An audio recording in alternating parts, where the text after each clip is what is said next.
In the high-stakes theater of global politics, there is one quality that is universally despised: boredom. We live in an age that rewards the loud, the fast, and the disruptive. We are told that to survive in the 21st century, a nation must move at the speed of a tweet. But what if that assumption is completely wrong? What if, in a world set on fire by chaos, the most dangerous weapon isn't speed, but friction? What if the most powerful shield isn't a missile system, but a stack of paperwork? Right now, the United States and Canada are locked in a conflict that goes far beyond tariffs or trade deficits. It is a clash between two fundamental ways of existing. On one side, we have the Trump doctrine: shock and awe. Move fast, break things, and force your opponent to panic. On the other side, we have something that looks, on the surface, like weakness. We have the Canadian government under Prime Minister Mark Carney. It looks slow. It looks bureaucratic. It looks, frankly, boring. And Donald Trump thinks he is winning because of it. He looks at Ottawa and sees a system that takes weeks to schedule a meeting and months to draft a memo. He interprets this as lethargy. He believes that Canada is a paralyzed animal waiting to be eaten, but he is making a fatal miscalculation. He doesn't realize that Canada isn't paralyzed. It is dug in. Mark Carney isn't moving slowly because he is confused. He is moving slowly because he knows that speed is Trump's only advantage. And by refusing to accelerate, by refusing to play the game at Trump's tempo, Canada is deploying a strategy that military historians would recognize immediately. It is called strategic depth. But instead of using land to absorb an invasion, Carney is using bureaucracy to absorb a trade war. Welcome to the weaponization of boredom. To understand how this works, we have to look at the events of August 1st, 2025. The day the 35% tariffs went into effect, Trump's strategy was textbook. He announced the tariffs with maximum noise. He used emergency powers. He cited national security. He sent urgent demands to Ottawa, expecting an immediate, emotional concession. This is how he operates. He creates a crisis at 9 a.m. and expects a surrender by 5 p.m. He relies on the other side's panic to close the deal. But what happened in Ottawa? Did Mark Carney fly to Washington to beg for mercy? Did he launch a fiery press conference denouncing American imperialism? No. He issued a statement. A very long, very dry, very technical statement. It didn't contain insults. It didn't contain threats. It contained paragraphs about supply chain integration and dispute resolution mechanisms under Chapter 10 of the USMCA. It was the diplomatic equivalent of reading a phone book, and it was brilliant. Because you cannot bully a phone book, Carney didn't give Trump a villain to fight. He gave him a process to navigate. Trump demanded a quick fix to the auto sector imbalance. Carney's team responded by forming a bilateral technical committee to study the issue for 6 months. Trump threatened to close the border over fentanyl. Carney responded by increasing the budget for border agency data processing software. It's unsexy. It doesn't make for good television. And that is exactly the point. Trump needs a show. He needs a protagonist and an antagonist. He needs drama to sustain his momentum. By stripping the drama out of the relationship, by turning every conflict into a boring technical dispute, Carney is starving the fire of oxygen. He is making the trade war too tedious to maintain. This isn't an accident. This is the Technocratic Shield. Mark Carney is a creature of the global financial system. He ran the Bank of England and the Bank of Canada.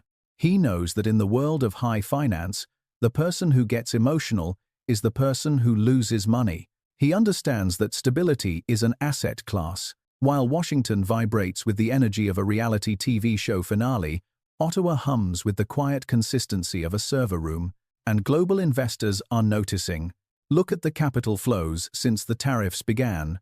You might expect money to flee Canada in the face of such aggressive American pressure, but the opposite is happening. European pension funds, Japanese conglomerates, and even American tech firms are quietly increasing their positions in Canada. Why? Because they are tired of the roller coaster. They look at the U.S. and they see a regulatory environment that changes with the president's mood. One day, electric vehicles are the future. The next day, they are the enemy. One day crypto is banned, the next day it's the national reserve currency. It is exciting, yes, but you cannot build a 30-year business plan on excitement. Canada, by contrast, offers the boredom premium. Carney has signaled that Canada will follow the rule of law, even when it hurts. He has signaled that contracts will be honored. He has signaled that policy will move at a glacial, predictable pace. For a CEO trying to decide where to build a multi-billion-dollar battery plant, that predictability is worth more than a tax cut. Trump calls Canada the 51st state. He thinks he is insulting Canada's lack of power, but in doing so, he is revealing his own blindness. He assumes that everyone wants to be part of the American show. He assumes that proximity to power is the ultimate prize. But Carney's response, that calm, flat, never, never, ever, wasn't just a rejection of annexation. It was a rejection of the American style of governance. It was a statement that Canada chooses the boring path of stability over the exciting path of dominance. And this choice is starting to yield unexpected results on the geopolitical stage. While Trump is obsessed with bilateral leverage, trying to squeeze Canada one-on-one, Carney is playing a multilateral game. He is using Canada's reputation for dull reliability to build a new network of alliances. In March 2025, Carney didn't just visit London and Paris. He went to Tokyo. He went to Seoul. He went to New Delhi. And in every capital, the message was the same. The United States is volatile. We are not. You need a North American partner who won't wake you up at 3 a.m. with a threat. You need a safe harbor. Canada is positioning itself as the hedge against American chaos. If you are a Japanese carmaker, you keep your U.S. factories to serve the U.S. market. But you build your R&D centers, your critical supply chains, and your long-term storage in Canada, because you know that in Canada, the rules won't change overnight. This is the genius of the boredom strategy. It turns Canada's biggest perceived weakness into its greatest strategic asset. For decades, Canadians have insecurely worried that they are too quiet, too polite, too cautious. They looked at the dynamism of the United States with a mix of envy and fear. But under Carney, that caution has been rebranded as resilience. That quietness has been rebranded as focus. Let's look at the lumber crisis as a case study of this dynamic. When Trump slapped the 35% tariff on Canadian lumber, he expected the Canadian forestry industry to collapse or capitulate immediately. He expected mill closures to force Ottawa to the table within weeks. And yes, it was painful. But Carney didn't react with a bailout or a subsidy war. He didn't try to outspend the United States. Instead, his government quietly accelerated the certification process for Canadian timber in European and Asian building codes. It was a bureaucratic move. It involved inspectors, stampers, and thousands of pages of technical documentation. It was incredibly boring.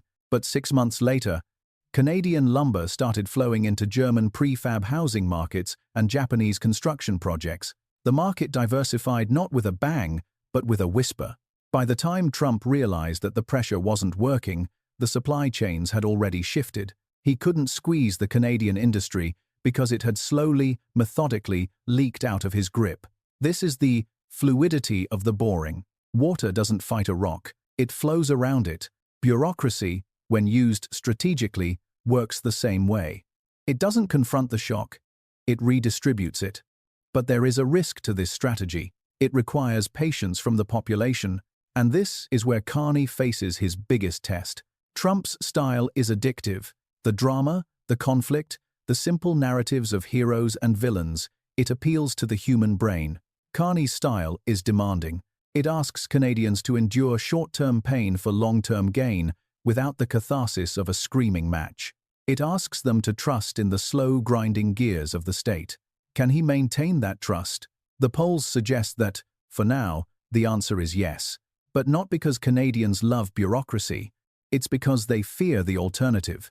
They look south, and they see what happens when institutions are eroded by charisma and impulse. They see the social division. They see the economic volatility. And they realize that boring is actually a luxury. Boredom means your bank account is safe. Boredom means your healthcare system works. Boredom means your prime minister isn't going to start a trade war because he had a bad night's sleep. Mark Carney has become the guardian of this luxury. He has turned the prime minister's office into a no-drama zone. When he runs in the morning, as described in that Toronto Life profile, he isn't listening to cable news. He isn't checking his approval ratings. He is likely thinking about yield curves and carbon adjustment mechanisms. To Trump, this makes Carney a non-entity, a man without a brand. But to the rest of the world, it makes him the adult in the room. And in a room full of children breaking toys, the adult is the one who eventually restores order. We are witnessing the end of the great man theory of North American politics. Trump believes that history is made by great men imposing their will on the world. Carney believes that history is made by resilient institutions surviving the whims of great men. It is a bet on the system over the individual. It is a bet on the team over the superstar. And as 2025 draws to a close, the scorecard is starting to favor the system. The American economy is overheating, burdened by the costs of its own protectionism. The tariffs that were meant to punish Canada are driving up inflation in American swing states. Builders in Texas can't get wood. Factories in Michigan can't get aluminum. The chaos is starting to eat itself. Meanwhile, Canada grinds on. A little slower, perhaps. A little quieter. But moving forward, the 51st state comment has faded from the headlines, replaced by the next Trump controversy. But the never, never, ever doctrine remains. It has hardened into a national policy of strategic decoupling. Canada is slowly, politely, and boringly closing the door on the era of total dependence. It is building a firewall of indifference.